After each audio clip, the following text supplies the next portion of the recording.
할렐루야. 오늘 수요 여성 예배에 오신 모든 분들 가운데 하나님의 크신 은혜가 있기를 간절히 소망합니다.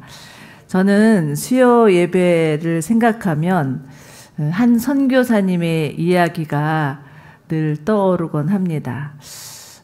전라도 어느 지역에서 교회를 개척하신 선교사님이셨는데요.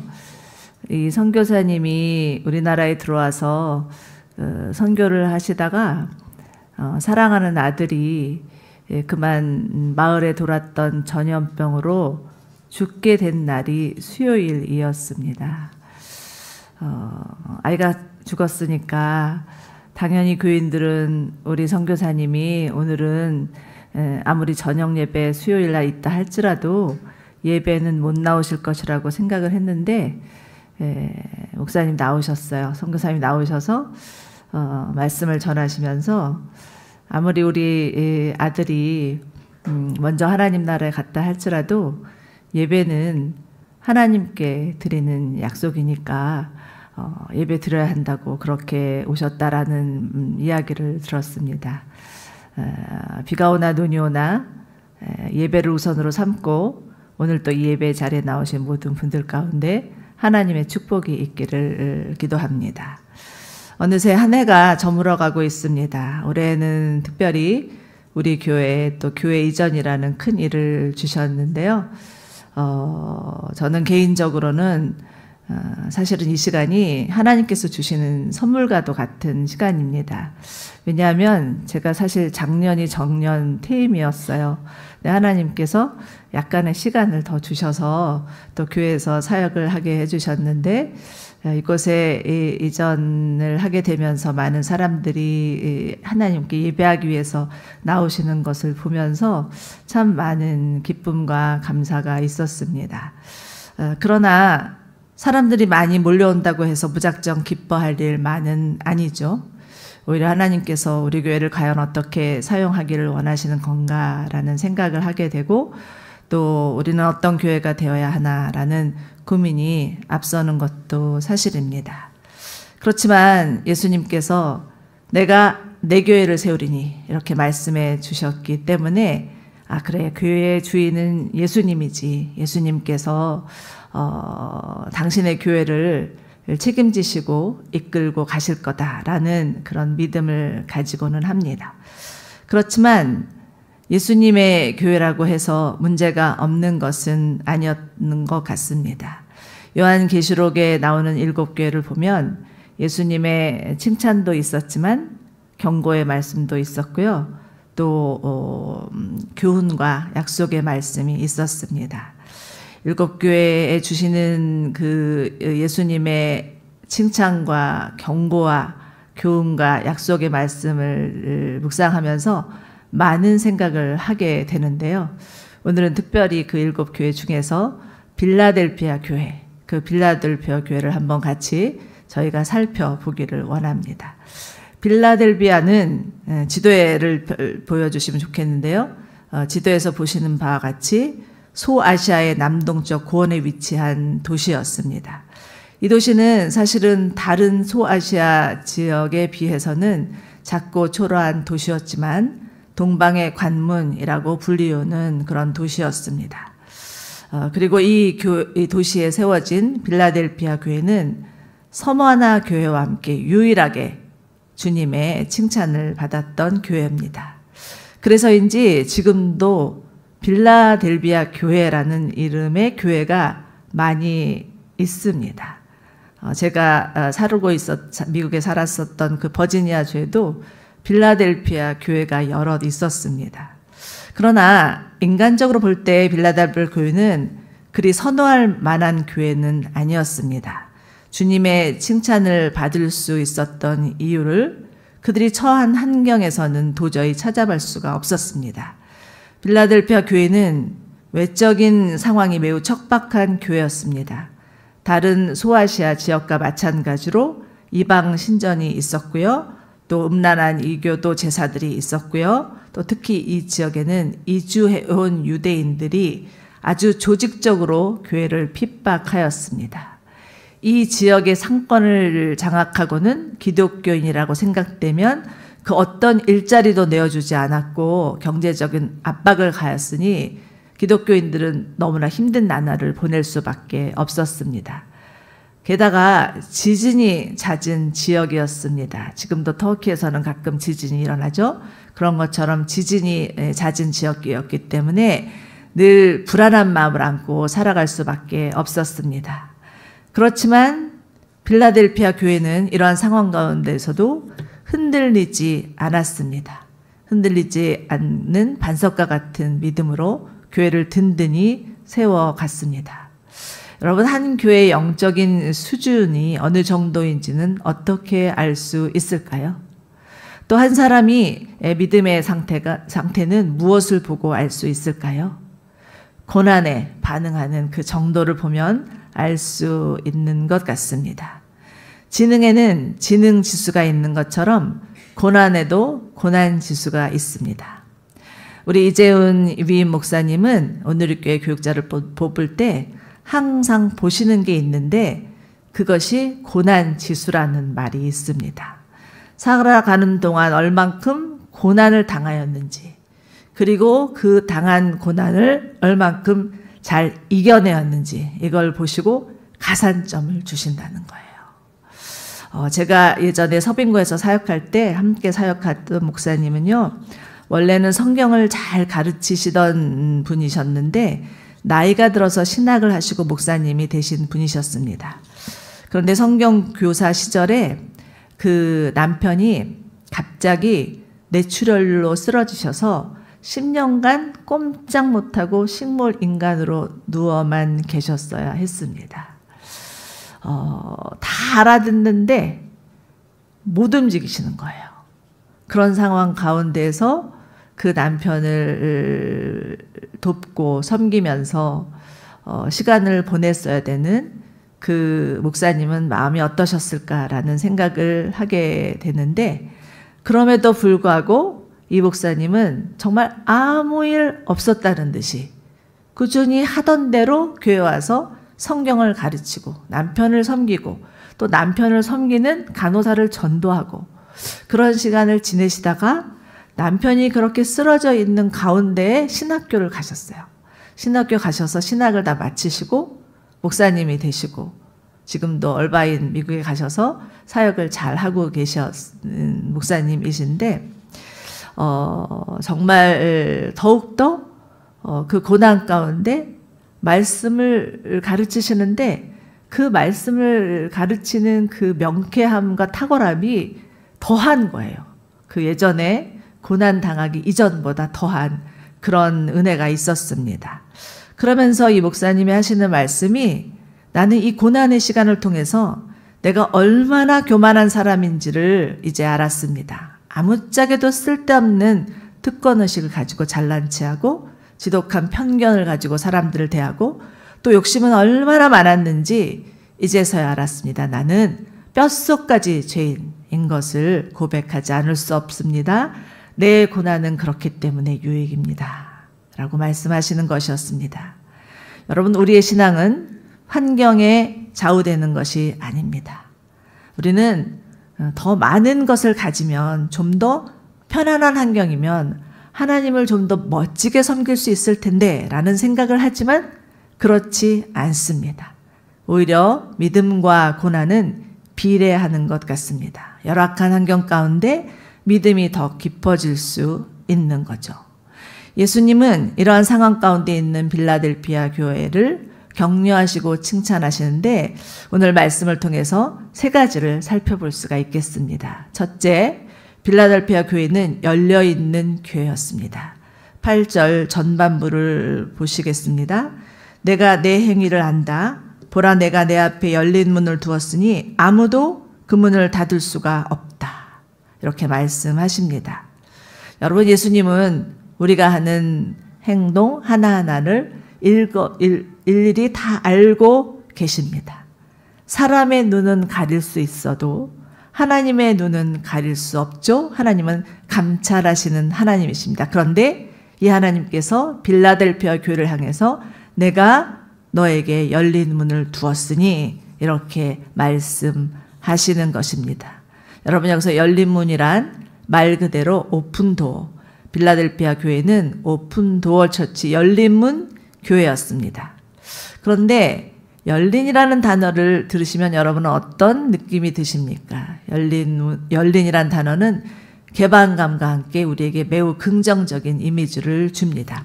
그래서 사실은 열린이라는 이름을 단 여러 가지 많은 모임과 또 단체들이 있어요. 열린 음악회, 열린 교육, 열린 학교, 열린 새신자 예배. 그런데 지금 예수님께서 말씀하시는 열린이라는 것은 먼저 하나님께 열린 마음을 말하는 것입니다. 빌라델피아 교회는 그 무엇보다도 그 마음이 예수님께 열려 있었습니다. 주님이 오셔서 언제든지 자신들의 삶을 주장하시도록 자신을 내어줄 그런 준비가 되어 있었습니다. 이들의 마음이 어떠했는가? 우리는 그냥 열린이라는 단어만 보면 좀 감을 잡을 수는 없는 것 같지만 그 다음에 라오디게아 교회에 나오는 그 말씀을 비교해 보면 잘 느낄 수가 있습니다. 빌라델피아 교회에게 하신 말씀은요, 정반대의 말씀이었어요. 계시록 3장 20절인데 이런 말씀입니다. 보라, 내가 눈앞에 서서 두드리니 누구든지 내 음성을 듣고 문을 열면 내가 들어가서 그와 함께 먹고 그는 나와 함께 먹을 것이다. 라오디게아 교회는 빌라델피아 교회에 비하면 매우 부자 교회였습니다. 너무 풍족해서 부족한 것이 하나도 없었지만 안타깝게도 주님과의 관계에서는 그 마음의 문이 닫혀 있었습니다. 주님이 오셔서 그 닫힌 문을 노크하실 정도로 그들의 마음의 문은 닫혀 있었다는 것을 볼 수가 있습니다. 그러나 빌라델피아 교회는 그렇지 않았습니다. 주님과의 친밀한 교제가 있었고요. 주님으로 인한 영적인 부요함이 있었습니다. 아마 이 교회에서 드려지는 예배는 우리 예배, 오늘 또 수요 부흥 예배처럼 하나님의 영광스러운 임재, 또 성령의 충만, 그리고 성령 안에서의 교통이 있어서 누구라도 그 예배 오면 하나님을 만나는 은혜가 있었을 것입니다. 그리고 이 열린 마음은 이웃과의 관계에서도 나타났습니다. 이 도시는 포도가 많이 나기로 유명한 지역이었습니다. 그래서 당시 빌라델피아 교회는 소아시아 근방에 있는 교회가 당시에 300여 개나 됐었다고 해요. 오랜 동안. 예, 그 교회에 성찬 때 쓸 포도주를 다 무료로 공급한 교회였다고 합니다. 여러분, 빌라델피아의 뜻이 무엇인지 혹시 아시는 분이 계십니까? 빌라델피아는 형제애라는 뜻입니다. 이 교회야말로 형제 사랑을 실천하는 그런 교회였음을 보게 됩니다. 그런가 하면 복음에 대해서도 열려있는 교회였습니다. 이 교회는 이 지역에 살고 있는 유대 사람들의 방해로 인해서 고통을 너무 많이 겪은 교회였는데 죄는 미워하되 사람은 미워하지 말라고 빌라델피아 교인들은 자신들을 그토록 핍박하는 자신의 동족 유대인들을 위하여서 간절한 마음으로 그들을 위해서 기도하였던 것 같습니다. 9절 하반부를 보면 하나님께서 내가 그들로 내 발 앞에 문을 엎드리게 할 것이라 라는 말씀이 나오는데 이는 종말의 때에 교회 앞에 무릎을 꿇게 된 사단의 운명에 대한 예언적인 말씀이기도 하지만 실제로 빌라델피아 교회를 방해하려고 했던 유대인 몇몇이 교인들의 그 사랑에 감동하여서 예수님을 믿는 회심의 역사가 일어났다라고도 합니다. 그런가 하면 14세기 이슬람이 이 지역을 완전히 점령하기까지만 해도 이 도시의 3분의 1이 예수를 믿는 사람들이었다고 하니 이들의 전도로 인해서 이런 일이 있었다고 하니 이 빌라델피아 교회가 정말 하나님과 이웃을 향해서 또 복음 전도를 위해서 열려있는 교회였다라는 것을 확증할 수가 있습니다. 그런데 여러분, 우리나라에도 이런 교회가 있더라고요. 저는 수년 전에 저 멀리 신안 앞바다에 있는 증도라는 곳에 아울리치를 갔었는데 그 증도라는 그 마을이 거의 마을의 한 8, 90%가 예수를 믿은 적이, 지금은 좀 아니지만 믿은 적이 있었다라고 해서 깜짝 놀랐었습니다.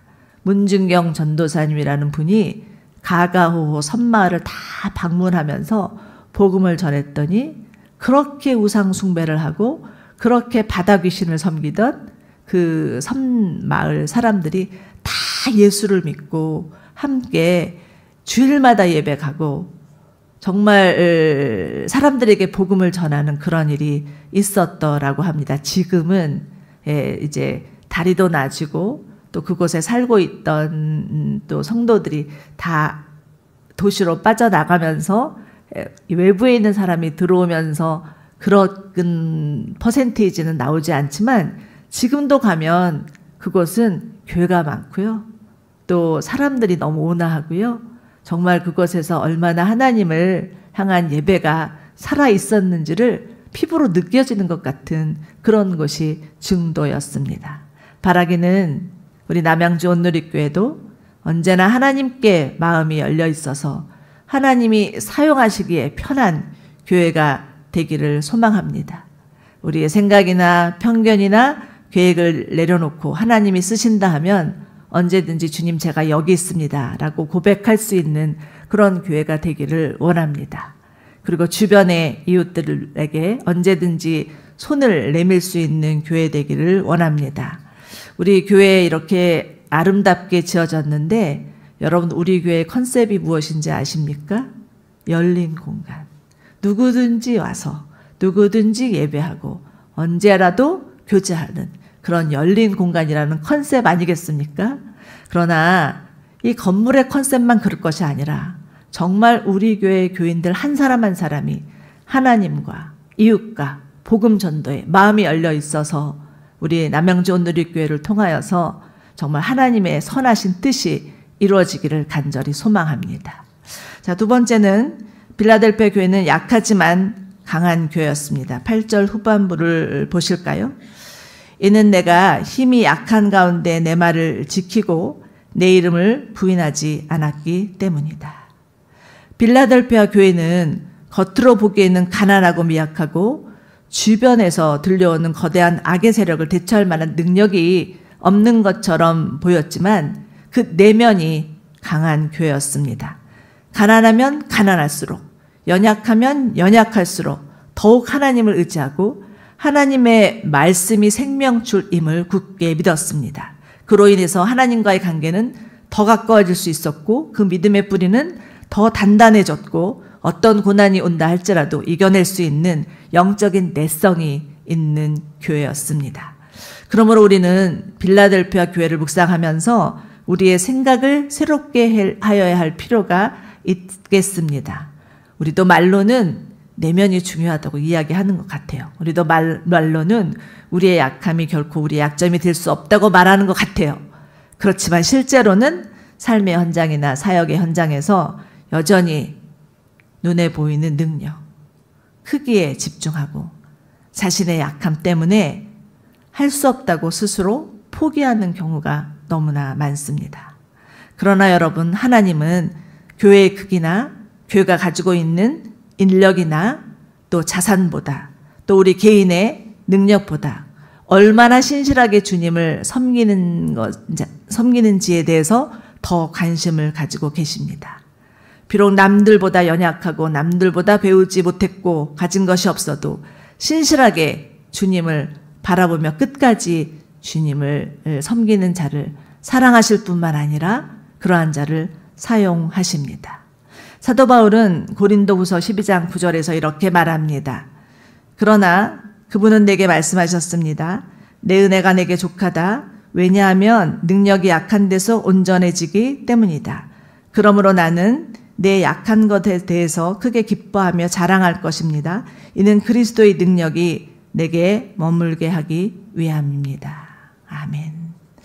아마도 바울은 육체의 연약함 때문에 하나님 앞에 고쳐달라고 간절히 간구하였던 것 같습니다. 그 먼 길을 다니면서 복음을 전해야 되는데 무엇보다 건강한 체력이 요구되지 않았겠습니까? 무슨 병인지는 우리가 자세히 알지 못하지만 자신의 질병이 복음을 전하는데 걸림돌이 된다 싶어서 하나님 앞에 간구하였던 것 같습니다. 그러나 하나님의 응답은 노였습니다. 이쯤 되면 하나님께 거절감을 느낄 만도 한데 사도 바울은 오히려 하나님이 일하시는 방식을 깨닫습니다. 자신의 약함이 하나님의 강함이 된다는 사실을 알게 되죠. 하나님께서 자신을 부르신 것은 자신이 약하기 때문이라는 것도 비로소 확신합니다. 사랑하는 여러분, 하나님은 약한 자를 부르셔서 자신의 강함을 드러내는 하나님이심을 믿으시기 바랍니다. 그렇기 때문에 우리는 강해지려고 애쓰는 것이 아니라요, 약하기에 더욱 하나님을 의지하는 믿음으로 살아야 한다는 것을 소망하여야 합니다. 어떤 반짝이는 아이디어나 또 탁월함보다 신실함과 충성스러움으로 더 가치 있게 여기시는 그 하나님을 바라보아야 합니다. 아주 오래된 찬양인데요. 나 가진 재물 없으나, 나 남이 가진 것 없으나, 나 남이 가진 건강 없으나, 나 듣지 못하는 음성을 들었고 나 남이 받지 못하는 사랑을 받았네 라는 찬양이 있습니다. 이 곡의 작사자는 송명희라는 지체장애인인데 이분은 아주 가난하게 태어났고요. 태어날 때부터 장애인으로 태어나서 불행한 인생을 살다가 예수님을 만난 후로는 예수님의 사랑에 감격해서 더 이상 자신의 신세를 한탄하지 아니하고 하나님께 찬송을 올려드렸 그런 자였습니다. 그렇기 때문에 여러분, 우리는 우리의 약함을 부끄러워하거나 다른 사람보다 가진 것이 없고 능력이 없다고 해서 위축될 하등의 이유가 없습니다. 오히려 내가 약하기 때문에 하나님이 나를 사용하실 수 있다라고 생각하여야 합니다. 내가 약하기 때문에 더욱 하나님을 의지하면 하나님께서 나를 통하여서 하나님의 일을 행하실 것이라는 믿음으로 사는 저와 여러분이 되시기를 축원합니다. 자, 세 번째는요, 빌라델피아 교회는 인내하는 교회였습니다. 10절을 함께 같이 읽겠습니다. 10절이요, 시작. 내가 인내의 말을 지켰으니 땅 위에 사는 사람들을 시험하기 위해 온 세상의 시험이 닥칠 때 나도 너를 지켜줄 것이다. 아멘. 여러분, 우리의 신앙생활은 마라톤 경주가 아닙니다. 단거리, 몇 초 만에 끝나는 단거리 경주가 아니기 때문이죠. 성경에 나오는 하나님의 사람들을 보면 모두 다 하나같이 긴 믿음의 여정을 걸어갔던 사람들이었습니다. 우리가 흔히 히브리서 11장을 믿음장이라고 부르는데, 12장 부르는데 12장 이후에 13절 1절에는 이런 말씀이 있습니다. 이들은 하나같이 인내로서 자신들의 앞에 놓인 경주를 다하였노라. 그리고 사도 바울은 자신의 생을 마치면서 내가 선한 싸움을 마치고 경주를 마치고 믿음을 지켰노라, 이렇게 고백하고 있습니다. 여러분, 그렇기 때문에 우리 신앙생활에서 인내라는 덕목을 빼놓을 수는 없습니다. 그런데 생각해 보십시오. 어느 누가 인내하라 하면 좋아할 사람이 있겠습니까? 누구든지 믿음도 쑥쑥 자랐으면 좋겠고요. 기도 응답도 뚝딱 받았으면 좋겠는 게 사람의 마음입니다. 그렇지만 하나님이 우리에게 요구하시는 것은 기다림이요 인내입니다. 야고보서 5장 7절에는 이런 말씀이 있습니다. 그러므로 형제들이여 주께서 오실 때까지 오래 참고 기다리십시오. 보십시오. 농부는 땅의 열매를 참고 기다리며 이를 위해 이른 비와 늦은 비가 내리기까지 기다립니다. 야고보 사도는 농부의 비를 통해서 우리가 참고 기다려야 할 것에 대해서 권면합니다. 그런데 잘 생각해 보십시오. 하늘에서 비가 오기까지 농부가 할 수 있는 일은 무엇이었겠습니까? 아무것도 없어요. 오래 참아 기다리는 일뿐입니다. 그리고 그 비를 기다리는 농부의 심정은 어떠했을까요? 이제나 저제나 비가 언제 오려나 마른 하늘을 바라보면서 간절한 마음으로 기다렸을 것입니다. 주님을 기다리는 우리의 마음도 이와 같아야 된다고 생각합니다. 언젠가는 오시겠지 이렇게 막연하게 기다리는 것이 아니라 간절한 마음으로 기대감을 가지고 기다려야 되는 적극적인 기다림이 우리 가운데 필요합니다. 그리고 무엇보다 요구되는 것은 인내입니다. 요즘 우리 요한계시록 큐티하고 있는데 요한계시록에서도 고난받는 성도에게 주님이 강조하시고 건면하신 것은 인내와 믿음입니다.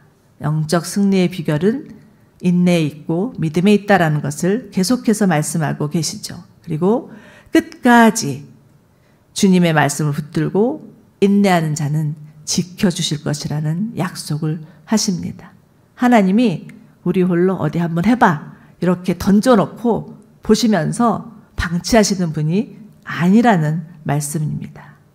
저는 또 이 말씀을 묵상하다가 생각나는 한 분 목사님이 있었습니다. 제가 부천에서 여성사역할 때 베트남으로 아울리치를 갔었는데요. 저희 호치민 온누리교회를 방문한 적이 있었습니다. 그런데 당시에 그 호치민 온누리교회가 여러 가지 어려운 그런 내부 사정으로 인해서 갈라지게 되면서 한동안 집회 허가가 나오지를 않아서 예배를 드릴 수 없는 상황에 놓여 있었습니다. 꽤 오래 기간이었습니다. 목사님이 부임을 하셔서 호치민에 가셨는데 주일 예배 때 한 번도 설교를 하실 수가 없는 거예요. 여러분, 목사가 설교를 안 한다는 것은요, 양들에게 꼴을 먹이지 못하기 때문에 그 마음에 정말 애타는 안타까움이 있다는 것입니다. 나 설교 안 하니까 잘 됐다 이렇게 생각할 목사는 아무도 없다라는 것입니다. 그래서 계시는 동안 한 3년 계신 것 같은데 이 3년 계시는 동안 단 한 번도 말씀을 전할 수가 없었어요. 그러나 목사님은 정말 한 번도 불평하지 아니하고 누구에게 하소연하지 아니하고 성도들과 함께 계속 기도하셨습니다. 그래도 새벽 기도는 할 수가 있어서 새벽마다 함께 성도들과 함께 말씀, 큐티 말씀 전하고 기도하는 시간을 가지시다가 그분은 주일날 단 한 번도 설교 못하고 이제 다른 지역으로 선교사님이셨거든요. 네, 스리랑카로 가시게 되고 다른 목사님이 오셨을 때 그 문제가 풀어져서 예배를 드릴 수 있게 되었습니다. 이 목사님이 오랜 동안 참고 기다리면서 하나님 앞에 기도한 그런 결과였습니다. 여러분, 이처럼 하나님 나라는 인내함으로 이루어지는 나라입니다. 참아 기다리는 인내가 없이는 하나님이 원하시는 열매를 맺을 수 없습니다. 그런데 우리는 얼마나 성마르고 조급한지 조금만 뜻대로 되어지지 아니하면 이내 낙심하고 쉽게 포기하는 게 우리들입니다. 그렇지만 하나님은 당부하세요. 11절인데요.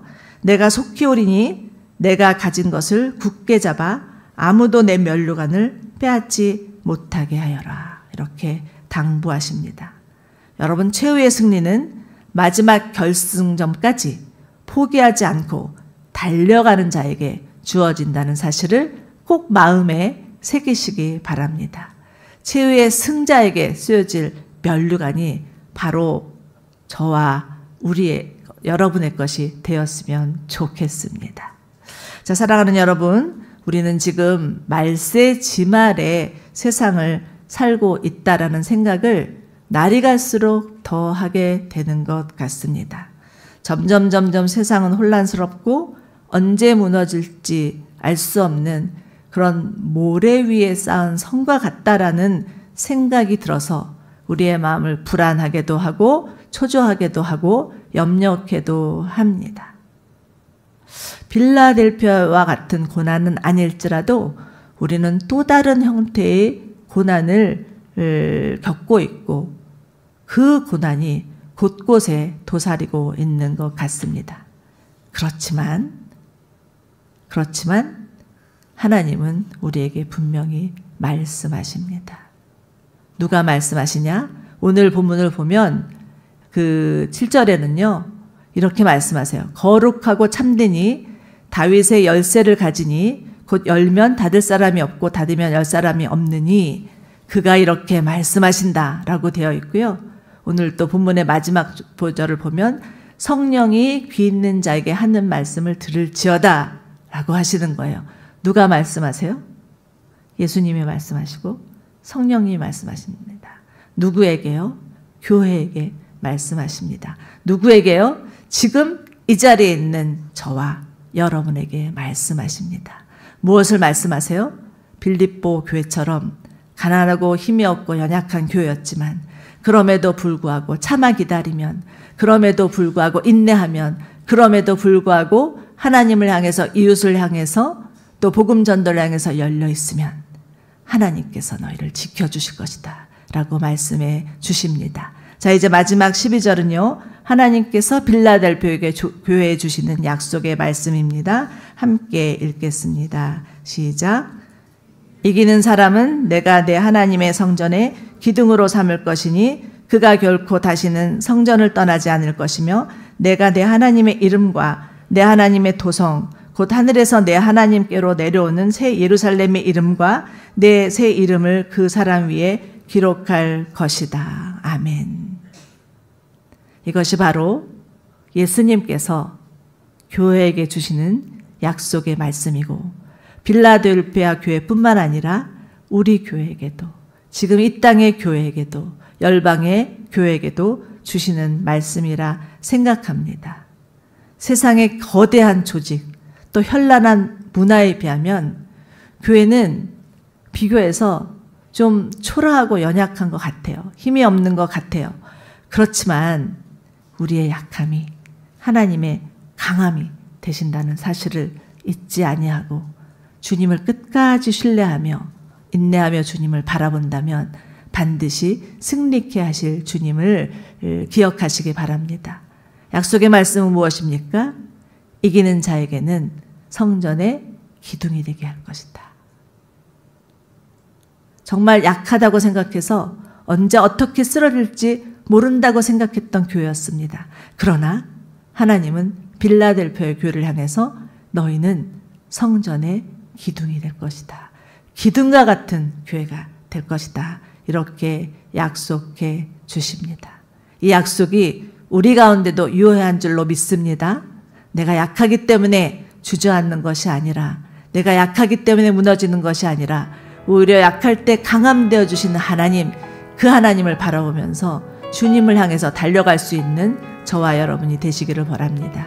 제가 오늘 말씀의 제목을요, 열린 문을 두었으니 이렇게 잡아보았는데요. 오늘 말씀에서 가장 중요한 말씀은 열린 문이라는 단어가 아닌가라는 생각을 하게 됩니다. 하나님께 마음이 열려 있고 이웃을 향해서도 마음이 열려 있고 복음 전도를 향해서도 마음이 열려 있어서 하나님이 사용하시기에 합당한 그릇, 그런 그릇이 되는 교회가 되기를 소망합니다. 이 말씀을 마음에 새기면서 주님을 향해서 나갈 때 우리는 하나님 나라의 기둥과 같은 그러한 교회가 되고 하나님의 거룩한 도성을 향해서 나아가는 교회가 될 줄로 믿습니다.